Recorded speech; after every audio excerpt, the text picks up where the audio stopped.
श्री सद्गुरु देवनी जय। भगवान दत्तात्रेय 7 धारणाओं कहते हैं।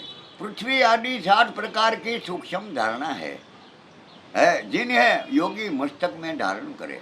सबसे पहली पृथ्वी की धारणा है। उसे धारण करने के योगी को सुख प्राप्त होता है। वह अपने को साक्षात पृथ्वी मानता है अथवा पार्थिव विषय गंध का त्याग करता है। इसी प्रकार वह जल की धारणा से सूक्ष्म रस का, तेज की धारणा से सूक्ष्म रूप का, वायु की धारणा से सूक्ष्म स्पर्श का तथा आकाश की धारणा से सूक्ष्म प्रवृत्ति तथा शब्द का त्याग करता है। जब अपने मन से धारणा के द्वारा संपूर्ण भूतों के मन में प्रवेश करता है तब उसी की मानसिक धारणा को धारण करने के कारण उसी का मन अत्यंत सूक्ष्म हो जाता है।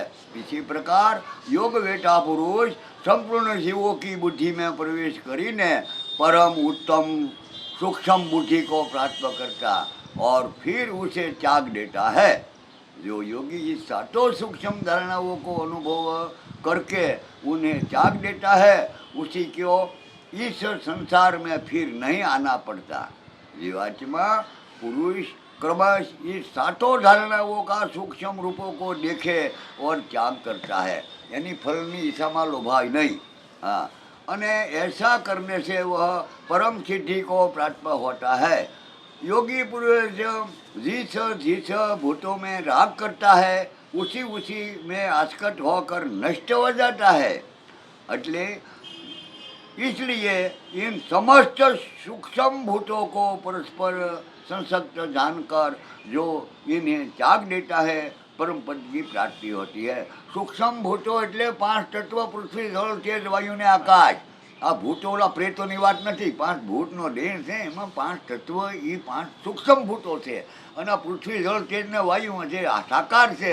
પૃથ્વી છે, જળ પ્રવાહી છે, વાયુ ઉડે છે એ સાકાર છે પણ ઓલા સૂક્ષ્મ ભૂતો છે કે ભાઈ આ પૃથ્વી તત્વ હાલતો હોય 12 આંગળ છોર હાલતો હોય એ કાંઈ પૃથ્વી ન હોય પણ છે પૃથ્વી।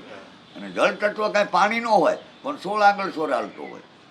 અગ્નિ તત્વ હાલતો હોય તો એ 4 આંગળ હાલતો હોય પવન નાસિકાથી આગળ અને 8 આંગળ આકાશ હોય ઓલા વાયુ હોય અને આકાશ 1 આંગળે ન હોય અંદર જ હાલતો હોય। તમને લાગે કઈ નાડી હાલે છે એમ। હવે આ બધાય આ સૂક્ષ્મ ભૂતોકું એને જ્ઞાન થાય। તત્વજ્ઞાન જેને કહેવાય છે। ગીતાના 6થા અધ્યાયના 34મા શ્લોકમાં લખ્યું છે કે તત્વદર્શી પુરુષને તું દંડોત પ્રણામ કરી વિનયથી 2 હાથ જોડીને પૂછવાથી તને તત્વનું જ્ઞાન આપશે એવું ગીતામાં કૃષ્ણ કહે છે એમ। અને ગીતા જ્ઞાન કૃષ્ણનું છે, ભગવાનનું, અને શિવનું જ્ઞાન સર્વોદય છે અને બ્રહ્માનું જ્ઞાન સામવેદ છે। બાકી જેના તેના પંથમાં ગળીને કાંઈ હિંગડા ભરાવવાની આપણે જરૂર નથી। આપણને જીવાડનારને આપણે ભજવાનો છે બસ। हाँ, તમે કોને ભજો ભાઈ? તું મારો હા કોઈ દે તને ભજું। हाँ, ये गंध आदि विषयों में आसक्त होता है उनका विनाश हो जाता है और उसे बारंबार संसार में जन्म लेना पड़ता है।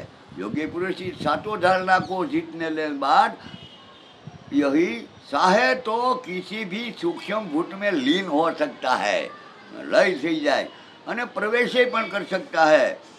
देवता असुर गंधर्व नाग और राक्षसों के शरीर में भी वह लीन हो जाता है, प्रवेश करी जाता है, किंतु कहीं भी आसक्त नहीं होता।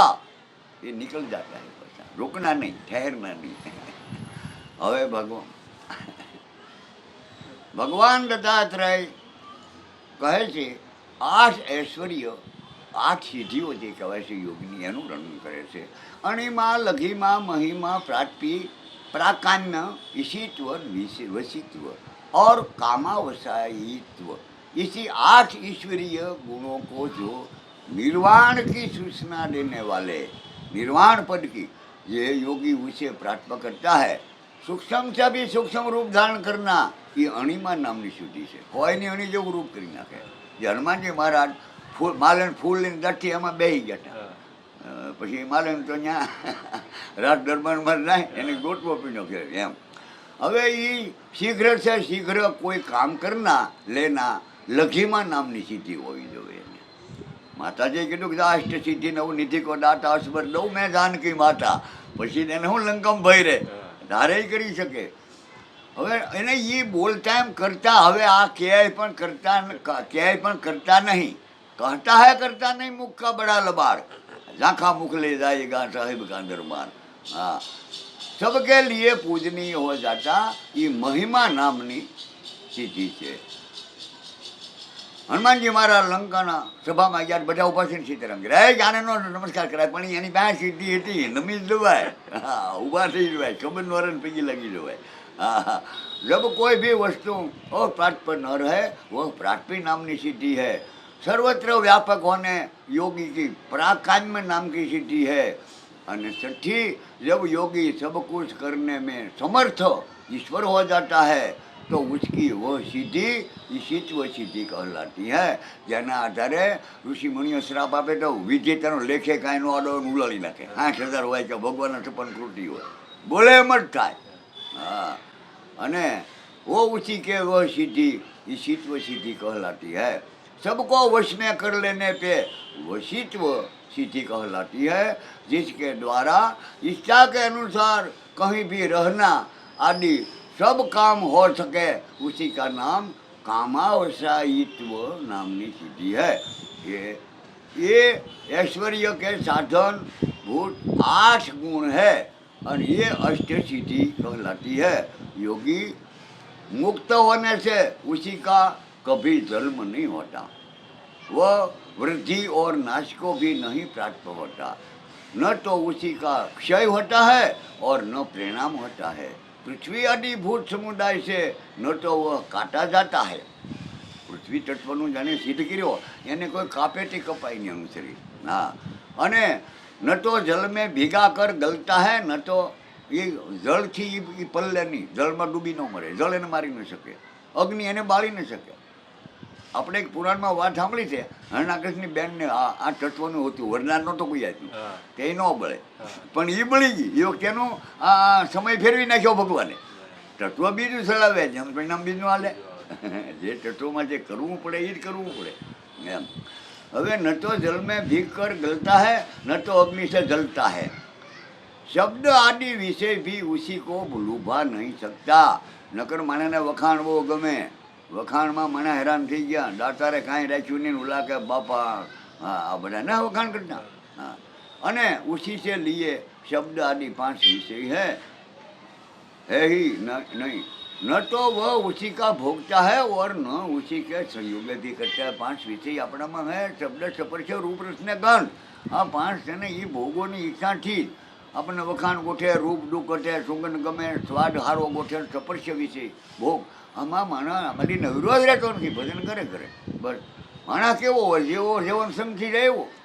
લોઢું તો કાળું જ હતું, અગ્નિ સંકિરણ લાલ થઈ ગયું, વળી નાખું નેલી પેડ્યું, પાણી બળ્યું ત્યાં હતું એવું.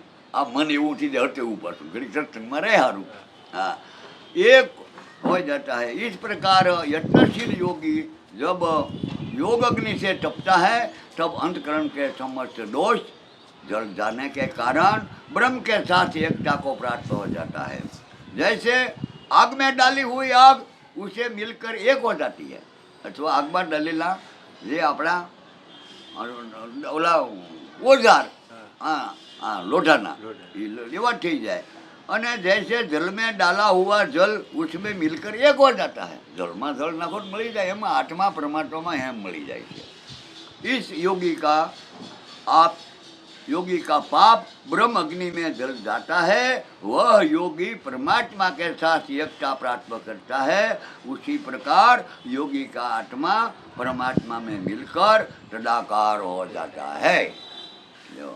योग બહુ કઠી ગુરુમુખી હોય એમને આ રેણી એક બતાવે છે કે ઓહમ ગુરુજી અભય અંસળા સમર્થા ચાલો રાધા પરદા ભાઈ પડે. ઓહમ અભય અંસળા સમર્થા ચાલો રાધા પરદા ભાઈ પડે. સિંહ વાઘને સર્પદશેની વિઘન સર્વે નહીં નડે. બંદૂક બરસી તીર તલવાર લાગે ની ટોપના ગોળા. જીંદ જીનાંત સુડેલ વૈતરી ભાગે ભૂત પ્રેતના ટોળા.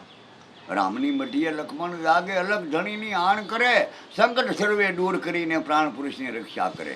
આ નવનાથને સિદ્ધ સોરાશી ગુરુની આજ્ઞા શિર પર ધરે. દત્ત દિગંબર દત્તાત્રેય ભગવાન આવા અભય સળાય એના મુક્તિ ઉતરે. બોલો દત્તાત્રેય ભગવાન કી જય.